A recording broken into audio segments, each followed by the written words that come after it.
Welcome to the Deconstructing Data podcast and broadcast. I'm Jessie Lezak, fractional CMO at BDEX, along with BDEX's founder and CEO, David Finkelstein. What's new, David? Well, still beaming from my daughter's college graduation. It's one of those proud dad moments. It was really, really exciting. It was fun to be there and meet all her friends and her professors, and it was pretty cool. So, Aw, congratulations to her and to you. Thank That's you. very exciting. Thank you. I'm just excited to see what she'll do when she enters the real world. So it's exciting. It's a huge life milestone, and we were just talking about that transition in life pre-show. So we have a really interesting guest that we got to talk about that a little bit with, and really excited to bring him on. But today on Deconstructing Data, we get to talk to the Chief Strategy Officer of Measured. And Measured is the only unified media optimization platform powered by Incrementality that allows marketers to validate, test, plan, and optimize media investments based on their real contribution to the business. So we are excited to welcome to the show Measured's Chief Strategy Officer, Nick Stoltz. Welcome, Hi, Nick. Thanks for having me. Hey, Nick. Yeah, we appreciate you joining us today. We're excited to jump into this conversation, but for our listeners and viewers, we'd love to have you give them a little bit of information about you, your background, how you got to where you are today, and how you became Chief Strategy Officer at Measured, and a little bit more about what Measured is doing for their customers today. How about that? Yeah, absolutely. I can start with me. I have been working broadly in the marketing analytics space for about 15 years now. Started with a company called Market Share and eventually stayed with that through Newstar. I've been with Measured for 5 years. Over the course of that time, I've done, you name it, marketing mix models, multi-touch attribution, incrementality testing, kind of all flavors for brands of all shapes and sizes. Now, I joined Measured 5 years ago because I felt like there was specifically a gap in the measurement space around incrementality.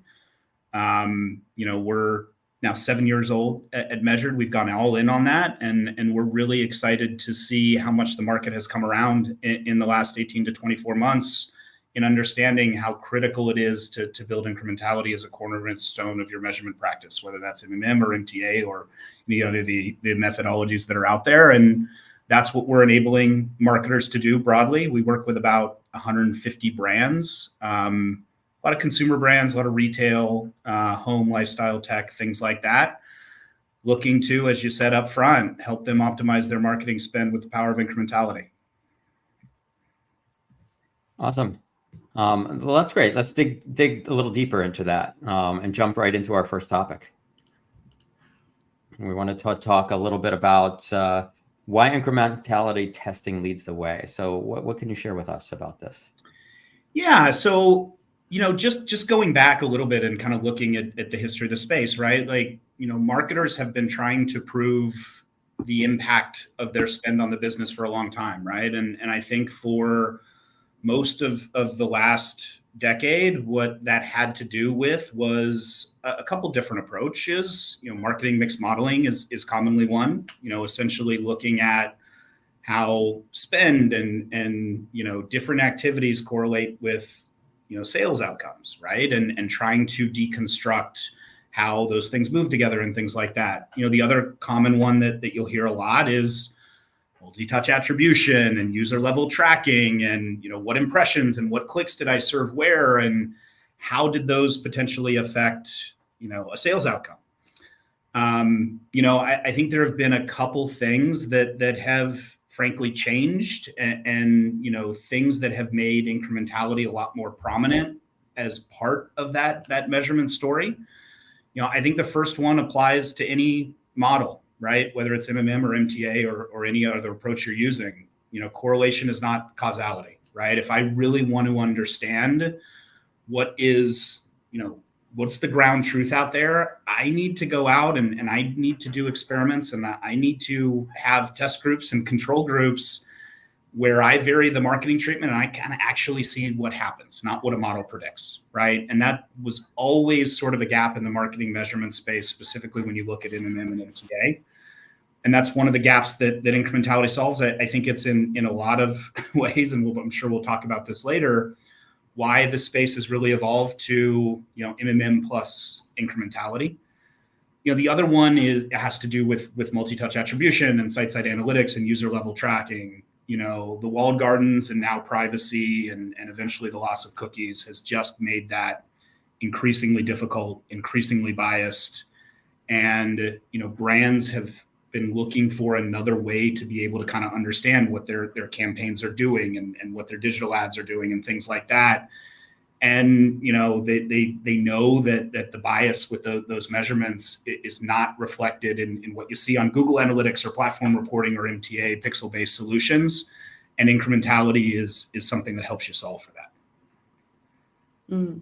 Yeah, absolutely. So help me understand, because that's one of the things that makes measured unique, right? I mean, there's challenges to measuring and testing incrementality. So talk to us about those challenges and help us understand what measured is doing differently that is enabling you guys to overcome those challenges and serve your customers better in this way.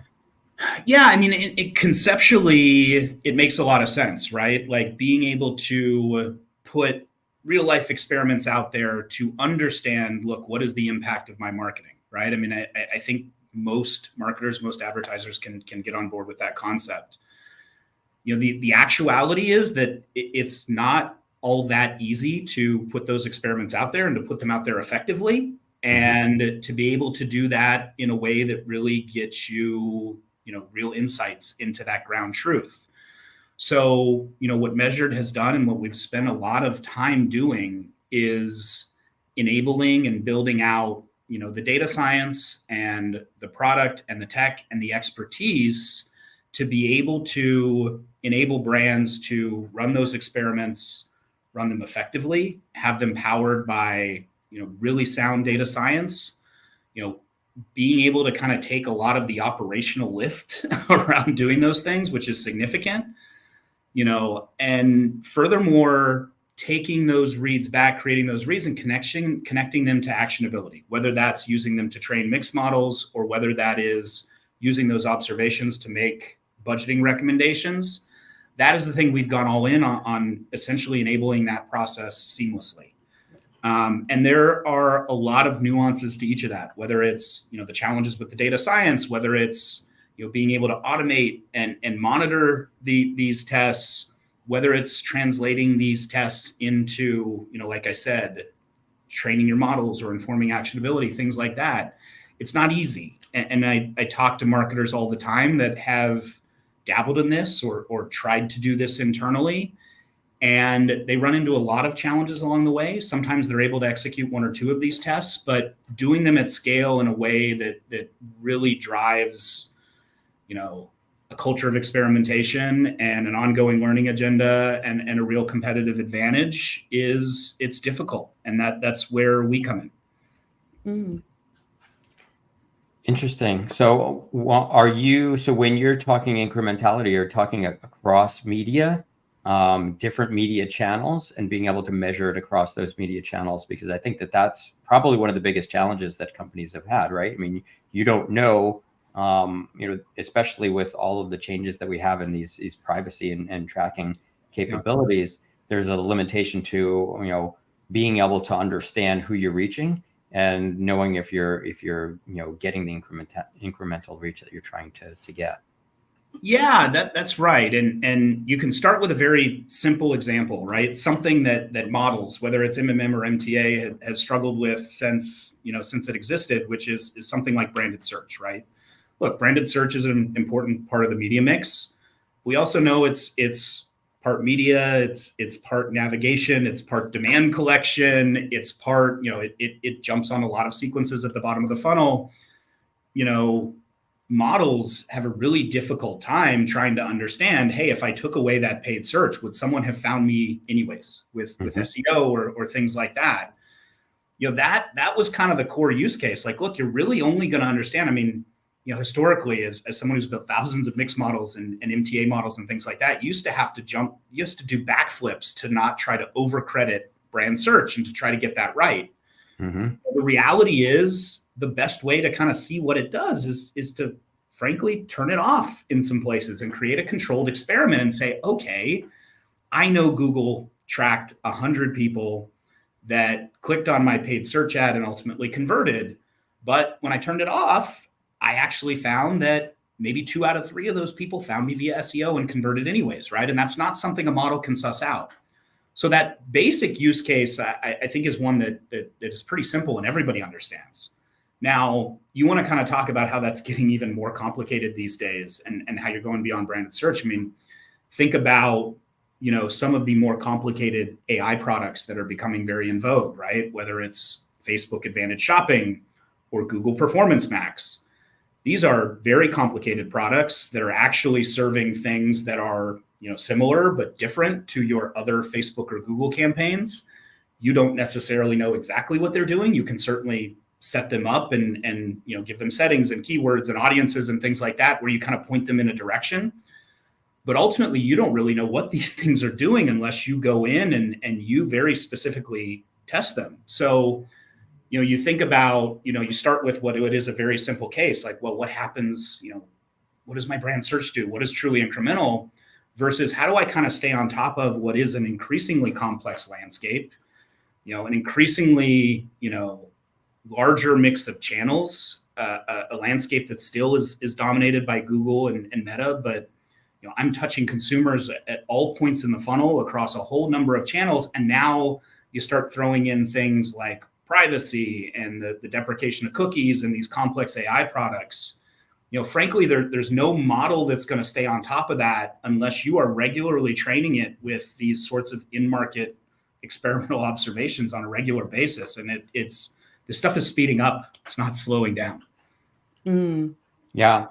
And I think part of the problem is that there's a lot of pressure for brands to sort of go with the herd. And so, search is one thing.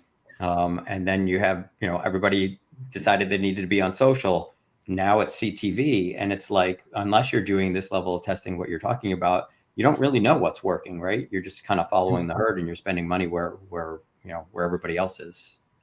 Yeah, and think like zoom out. Let's look at the broader picture, right? Like there was a real, revolution in how brands could talk to and sell to consumers, from 2015 through 2021, right? Like, you didn't have to, get distribution in a big box retailer. You didn't have to get your clothes or products in Nordstrom's in order to talk to consumers. You could sell on your site. You could introduce yourself to consumers via Facebook or Instagram or these things out there. There was combine that with changing customer behavior and comfortability buying online. I mean, there was this gold rush of consumer brands and changing purchase behavior that, look, a rising tide lifted a lot of boats, and this culminated with 2020 and COVID and lockdowns. And guess what? We were all buying stuff online because we weren't traveling and we weren't spending at restaurants and things like that. The last 18 to 24 months, when you kind of combine the economic environment, you look at iOS 14.5 and ATT. The landscape has shifted, and brands that really cut their teeth and built their brands like chasing clicks in a rising tide environment have really been struggling because not all those clicks are incremental. And what they found over the last 18 to 24 months, that as they continue to chase those clicks, they're going further down the I call it the lower funnel echo chamber of Google and Facebook, where it just seems like you're talking to the same people over and over. You're not reaching new audiences. You're not driving new customers. You're not driving valuable customers that repeat purchase. And so that's where you get the response like, well, now I got to get to CTV. That's where I'm going to reach new customers. Mm-hmm. But you're ultimately going to have the same problem if you are evaluating the effectiveness of that with the same old methodology, which is like, hey, what's producing the most clicks? Because guess what you're not going to see on CTV? A bunch of clicks, right? So I think brands that you start kind of chasing your tail on this stuff, and it compounds itself, and you can become increasingly desperate, right? What you really need is a strategy to understand, how do I quantify what this stuff is doing? How do I prove out that it is truly incremental and not just along for the ride? And helping brands to build that capability is what we're trying to do, because ultimately I firmly believe that's the pathway to sustainable brand-led growth. It's a great point. And I'm a big fan of turning off your Google ads to test and see what happens as well. Great points. And I'm curious, could you talk to us about decoding sales drivers? So unveiling the truths with marketing mix modeling. So, you've talked a little bit about doing one at a time, but what about when we try to do them all at once? Yeah, so this is where I'll get back to, what I think is increasingly becoming best in class. And again, this is what we do at Measured. It makes a lot of sense. So this is the MMM plus incrementality, right? MMM is a very powerful tool. When I was doing it back in the day, we had these big strategic models. We'd run them monthly or quarterly, and we'd turn them into 100-page PowerPoints where we talked about how should this inform planning and things like that. Those models were very strategic. You brought in a lot of media and non-media and tried to kind of understand and unpack the different drivers of media. And that modeling still exists and is leveraged plenty. I think what has come up in the past few years in prominence is the so-called kind of agile mix modeling. These are models that are more near time. They're more focused on granularity and latency, and they tend to really go deep on what is my marketing doing and how do I kind of control for the other things. These are very effective as, I like to call it attribution source of truth, right? If I'm sitting around the table and I've got marketing and I've got finance and I've got the executive team, and we want to have a meaningful conversation about marketing being a value center and not a cost center, you need something that essentially says, hey, here's what I spent, here's where I spent it, and here's what we got from a return perspective.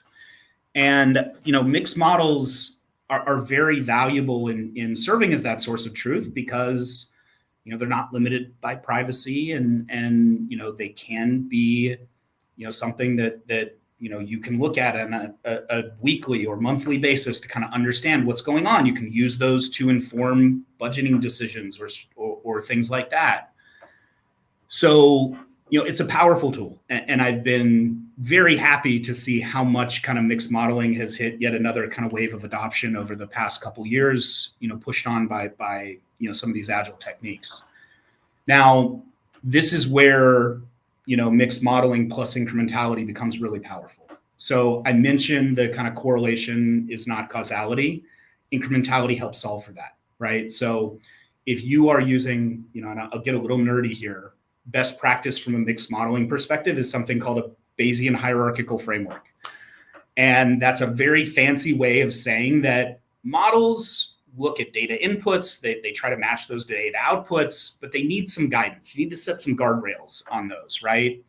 And the way a Bayesian model works is it kind of allows you to come in and say, well, look, I expect the answer to be between here and here. Now use the data to kind of fit within that, because if you don't provide those guidelines, you can see all sorts of stuff, models with zero impact or negative for marketing or things like that. Now, the challenge is, how do you kind of set those priors? Should it be what I think the answer should be? Should it be what the boss wants it to be?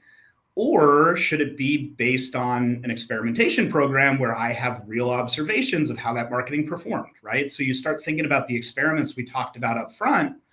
Those start feeding directly into your model, and they feed into that Bayesian framework. And you essentially use those experiments to train your model, right? So initially it gets over the, hey, is brand search really causal, and how much of it is collecting demand versus making sure that competitors don't conquest me. But it has a lot more benefits as you start thinking about kind of scaling this up. Number one, mixed models tend to look at an average effect over a longer time period, right? Like, so if you look at mixed models and what happened to those when the financial collapse hit or COVID or things like that, all of a sudden those models completely broke because they're based on history. Testing can essentially allow those models to kind of snap to market changes much more quickly than they would on their own. testing can allow you, mixed models are traditionally not very good at like, hey, I started a new channel. Great. Your mixed model tell you in 6 months, once we have 6 months of data on whether it's working, a test can get it there faster, right? So, hey, you change media strategy, you launch a new product, there are different competitive dynamics. All of this can be used in conjunction with experimentation to keep your mixed models right, to keep them agile, and to make sure that they're calibrated in a constantly changing world. So that's where the two of these things together, I think, solves a lot of the historical challenges with mixed modeling, which is a great technique, but which, look, it just had some gaps that you ran into in instances like that. Yeah, so you're saying that you can essentially use the testing to continue to, tweak the model, essentially. That's right. That's right. Improve the model over time. Yeah, think of a regular experimentation program as the thing that keeps your model current, keeps it accurate. I don't know if you've ever been in a situation where, hey, a marketing team walks into an executive presentation and says, hey, here's what's going on, and here's what our model says, and this is what we know is going on the ground. And then the CEO says, well, how do you know? Prove it, right? Like, well, the model says so. What if I don't believe the model? Well, this model is trained by this series of tests, and here's these tests, and here's what we watched in market, and the model's trained by those. So yeah, it gives you a way to bridge a lot of those gaps, right? Like a model powered by those ground truth observations is not just better, but it's more believable, it's more actionable, it's more agile. It enhances it in a whole lot of ways. Mm. That's awesome. Yeah, absolutely. It's interesting to think about. So could you give us some, more stories around marketing mix modeling, and like, where have you seen it be successful? Yeah. I mean, look, mixed modeling, like I said, if you're talking about, I would ask all marketers, right? What is your attribution source of truth? If you are walking into the CEO or the CFO's office tomorrow and you're going to say, this is what I'm getting for my marketing, how are you going to do that? Right. And, are you using GA? Are you using what Facebook Ads Manager and Google Ads are telling you? Are you using an MTA model? Are you using a mixed model, or are you guessing? I don't know. But if I asked you that question, I would overwhelmingly say that a mixed model, again, trained with and paired with incrementality, is overwhelmingly going to be your best bet to answer that question definitively, right? And I think when this stuff works, and it works well, you see an organization where, hey, the marketing team and the finance team are speaking the same language, and that language is facilitated by an attribution source of truth, a mixed model that helps those folks talk to one another, right? Like, what is the return I'm getting for my dollar? Is it meeting targets? How do I understand that, right? I was on site with a client yesterday, and we are just getting started, and we just deployed some initial models. And this is a really smart team, right? And they had actually been doing a lot of work in kind of spreadsheets, because they know, it's like, look, I know what GA tells me isn't quite right. I know what, Facebook Ads Manager tells me isn't quite right. Like, that's useful information, but I can't walk in with that number. And so they had done a lot of work, and they had done some ad hoc testing, they'd done some light modeling, and they had done a lot of spreadsheet work. And they had kind of been able to sort of circle around an answer and be able to say, hey, I'm pretty sure that for every dollar we spend, we're getting about $3 in revenue. And here's, I think it costs roughly $40 to acquire a new customer. And, this was kind of the big unveil. Like, we built the models, and we were actually talking about, hey, where are the first tests we're going to put in market to help improve the models and things like that. But we brought up these models, and we brought up a dashboard, and kind of show them, like, hey, here's the first view of what the model is saying your return looks like. And they were like, I saw this big kind of smile on their face, because they're like, yeah, that's actually pretty close to what we were, quote unquote, kind of guessing with all this kind of hacked together work. And we really thought we were on the right track, but we weren't sure. And we were looking for a way to kind of really operationalize this and really have something that, like, look, this isn't something I'm hacking together in a spreadsheet. This is a real model output. Ultimately, we transitioned this conversation into being like, look, let's go out and test that model. Let's make sure it's right. Let's make it better. How are we going to talk about this stuff? But this was a really smart team. And usually I'm talking to folks and being like, well, why should you believe the model? And how does it work? And things like that. They were past that. They were just looking for something to kind of come in and really operationalize what they felt was like a very educated guessing game, but not something that they were certain of or that they believed in. And that first version of the model, that gave them a lot of confidence. And we're going out and pushing some tests in the market next week that are going to give them even more confidence, because those results are going to come back and they're going to improve that model. They're going to calibrate it. It's going to give them the confidence to really decision on it and I think drive meaningful change in their business. I bet. Yeah, that's great. Yeah, I mean, you hit on one of the things that we've talked about before, but we've seen with our clients as well, is one of the biggest challenges is that essentially everyone's taking credit for the conversion. So you have this sort of attribution problem where you don't know who it's really attributed to. And so everyone's calculating their customer acquisition costs based on the aggregate of the data between each, whether it's GA or whether it's Meta or whatever it is.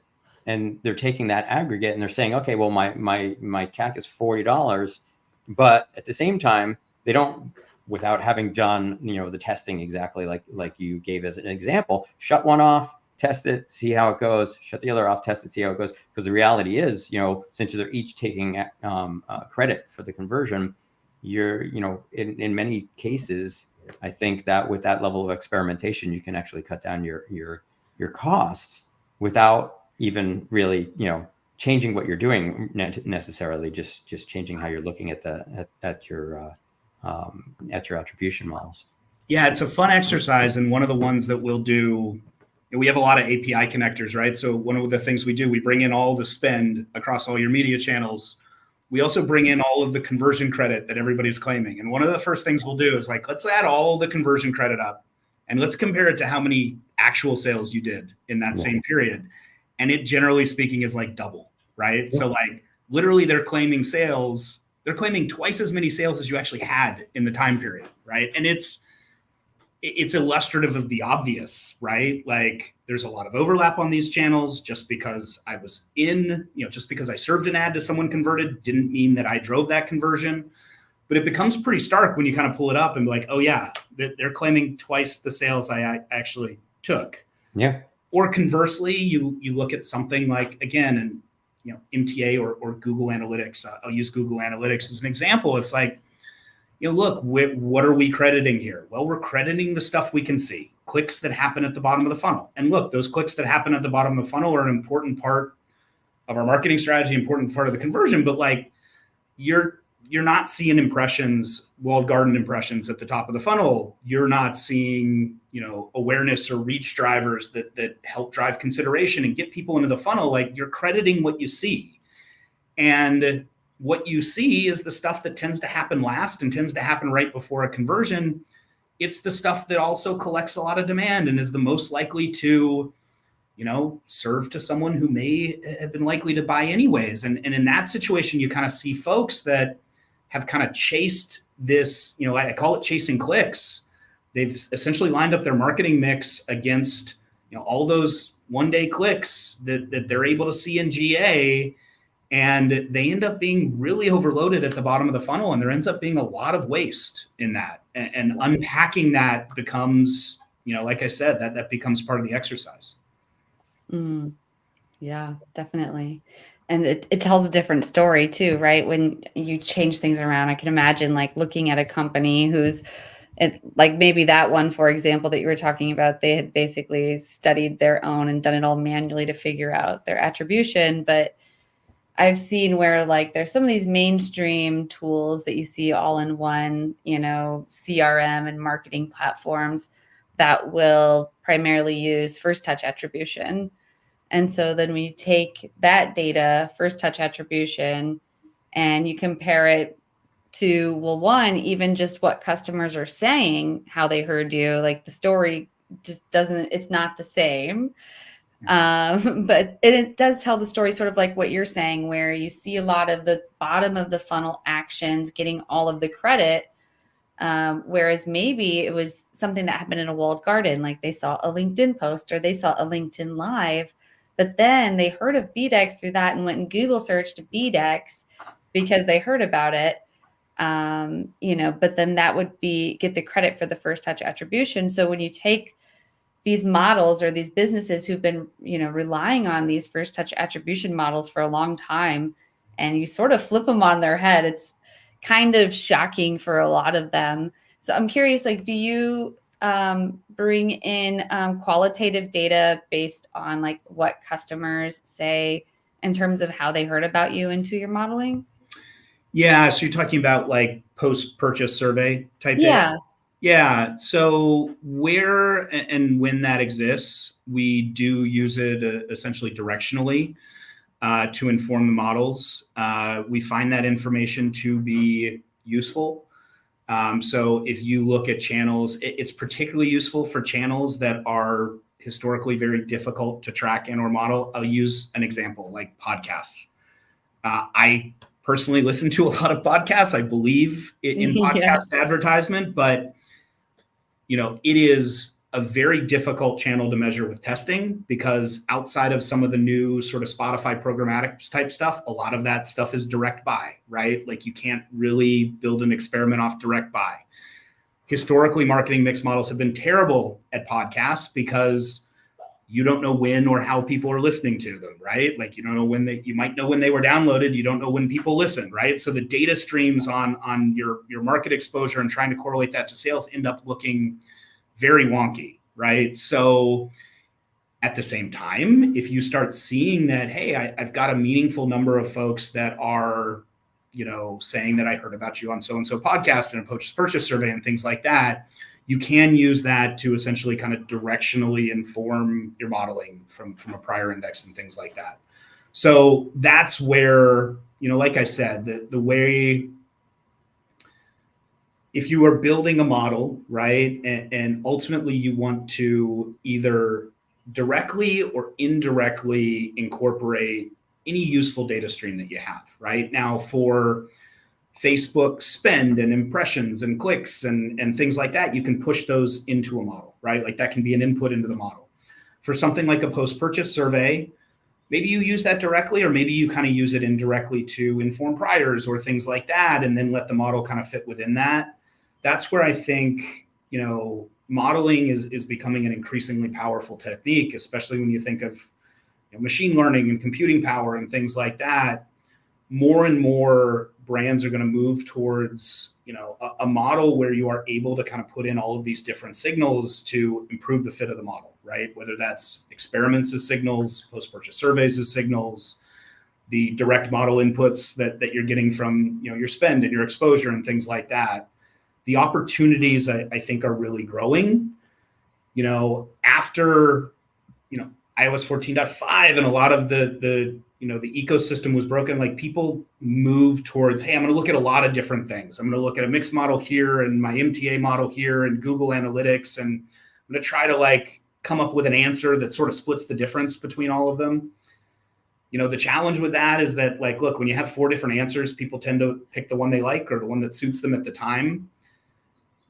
And there was a reason we went that way, but I think most of the industry is kind of coming around to saying like, look, I increasingly want to build a single version of the truth. And I want that single version of the truth to have all of the meaningful inputs such that I can account for the fact that, look, post-purchase survey gives me something valuable. Experiments give me something valuable, right? And get to an answer that, look, this is the best model that I can produce. It's current, it's agile, and this is what I'm going to use as my organizational source of truth. And this is what I'm going to decision on, right? Because that, it removes the kind of human element, not the bad human element, right? Like I want strategy in those models, but it removes the bias, right? Hey, I'm going to go to the answer that gives me the confirmation bias or gives me the answer I look good, or it gives me the answer that I know the boss wants to hear. That's the part we're trying to remove with, better data-driven models, better strategy around how we build those models, better inputs to ultimately try to reveal what the ground truth is out there. That's an important part of the mix, is getting rid of the human bias there, because especially us marketers, we put a lot of effort into our marketing. No one wants to see, that it's not bringing in the revenue. I constantly challenge marketers. Like, let's say a test comes back and it says, let's think about outcome A and outcome B, right? Like the first outcome is this marketing channel is amazing and you can increase your spend and it's going to produce more sales, and we were undervaluing this. Like, marketers overwhelmingly respond, that's amazing. Let's push in. That's the best result we could possibly see. Honestly, I always challenge people when you see the opposite result. Like, hey, we're overspent here. It's overvalued for whatever reason. They'll say, God, like they'll take that as like a personal affront, like, oh my God, I'm spending on this thing and it's not as good. And I look back at them and I say, hey, if you were spent $100K more there than you should have, that's pure profit you're taking back to the business. That's an equivalent win. You can actually go back and say, hey, through hard work and analytics and determination, I actually found $100K in profit that we can take back to the business. And when you put it that way, it's like, yeah, that makes a lot of sense. But like the emotion that's tied up and the way that people respond to the first case where it's like, hey, my marketing's better than I thought and we can spend more, versus, hey, we just found money that we can take back as profit. Overwhelmingly, the initial reaction is to be negative to that second one. And I challenge folks. I say, why? You just found profit. You just put it to the bottom line, or you can spend it on something else that's working more effectively. So I think, look, take the emotion out of it. We want our businesses to succeed. We want our marketing strategy to succeed, but finding out that we're spending more than we need to, or that we're wasting dollars on a channel, is just as important and just as valuable to the business as figuring out that, hey, we're leaving, there's a bunch of growth on the table and we can pile in here and drive more, right? So that's where I think marketers can, use these, take the emotion out of it, right? Like, let's drive wins for the business. Wins can be, hey, there's an opportunity for growth, or wins can be, hey, I found some profit because we're spending more than we had to on, you name the channel. Take the emotion and the bias out of it. Take the human part of it out of it. Yeah, for sure. Absolutely. I think there's at an emotional level, there's some people that would say to themselves, well, that means I've been losing money for the company. And so revealing that is emotionally difficult, right? As opposed to looking at it as a win, as you're saying, because it's a win going forward for sure. It is. You found new information, right? I mean, you're not taking yourself to task. You were basically allocating those dollars based on the best information that you had on the time, right? You went through this hard work to find this new information to uncover this insight. It doesn't mean that what you were doing was bad. It means that going forward, we found an opportunity, right? So I do challenge folks to look at it that way. I would argue that if you're worried that your CMO or your CEO is going to react negatively to all of a sudden you finding profit because you're overspent on marketing, overwhelmingly that is not the case. Executives tend to actually respond better to the, oh, you saved me money. But I can tell you that firsthand as a CEO. If you're out there and you found a way to save money, there's no CEO that will look negatively at that. And sure. I would argue that if someone's really taken you to task for this finding that you had and being like using that to say that you must have been doing your job poorly for the last, I tell you, you're in the wrong organization, probably.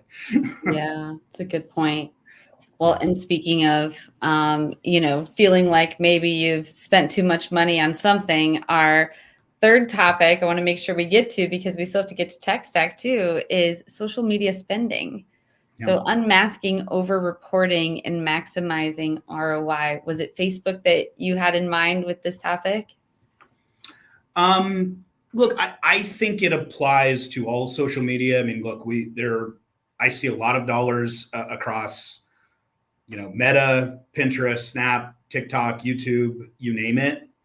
All of those things are not valued equally. I think it is important to kind of understand not just what each of those channels are doing, but what different parts of the funnel are doing.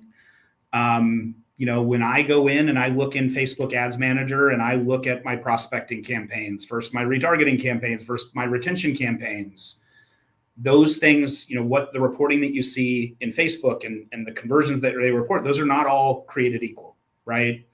So understanding, how do I understand what these are truly driving, but also how do I get my strategy right within these channels? How do they interact with one another? Am I getting incremental reach on TikTok versus Facebook? Am I finding folks that with niche interests that align with what I'm selling on Pinterest and things like that? This is a really important part of the strategy, right? And typically speaking, the brands that we work with spend a lot of money on Meta. No surprise.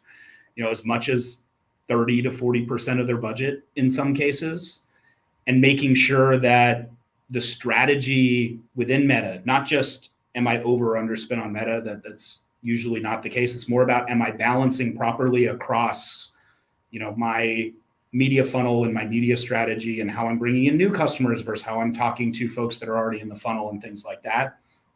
And then, obviously with some of those other channels, whether it's Snap or Pinterest or TikTok or YouTube, how are those playing in the mix? Is there additional opportunity to grow those channels?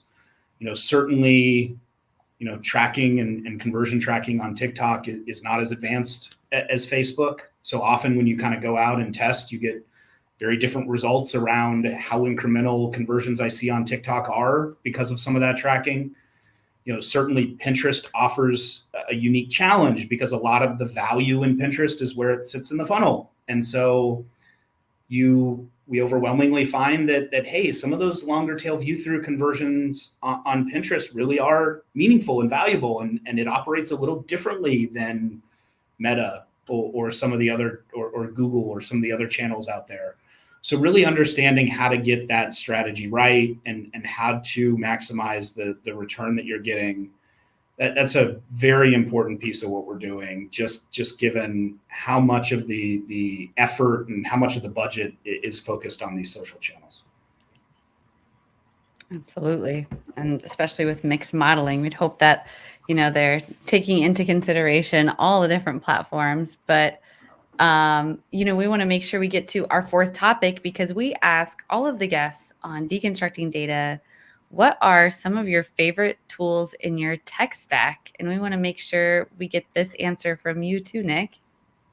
All right. Well, I live on Slack and Zoom all day, but I won't say that because it's a little boring. I'll point to two that I find useful on a day-to-day basis, and it's just to help me kind of understand the business and business trends and what's going on. We've built out a lot of very cool business reporting in a combination of Churn Zero and Tableau. I actually go into that a lot to kind of understand how we're trending, where I'm seeing engagement, how our metrics are looking, where we're engaging with customers, product usage, things like that. So that Tableau has been a place where we've collected a lot of the signals from, HubSpot and Pendo and Churn Zero and all these other sorts of things. It ends up kind of being a control center for how I'm viewing the business on a day-to-day basis. And it's extremely helpful for me. So I'll go with that one over what I'm guessing is a pretty common answer in Slack. Yep. Yeah, no, that's absolutely a good one. I mean, we use QuickSight and I'm in there every day just looking at the reports and understanding what's going on in different areas of the business for sure. Definitely. Well, thank you so much for sharing your favorite tools in your tech stack with us. In closing, Nick, would you like to tell listeners how they can find you if they want to reach out after the show? Absolutely. You can find me on LinkedIn, Nick Stoltz. Easy to find there. You can also shoot me an email, nick@measured.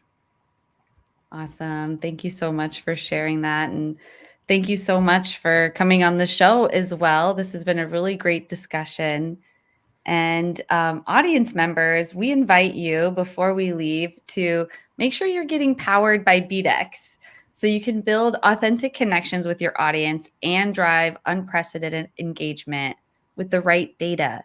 So just imagine harnessing the power of AI like you do probably already every day with ChatGPT, but using AI to craft your audiences that truly resonate with your brand and ensure your marketing efforts hit every mark. So we want to bring you closer to your marketing goals, and we're eager to guide you. You can simply just visit beatx.com. I've got the QR code up here on the screen if you're watching on video. Otherwise, if you're on podcast, just go to beatx.com, click on Talk to an Expert, and we would love to help you get powered by BeatX. And for those of you curious, Deconstructing Data is open to sponsorship opportunities. So we're just an email away if you'd like to learn about the audience and all the different places that this broadcasts. But you can also email us if you know someone who would be a good fit of a guest to be on the show. So just email us at info@beatx.com and share your qualitative data with us so we can make it better for you. And thanks again so much for coming on, Nick.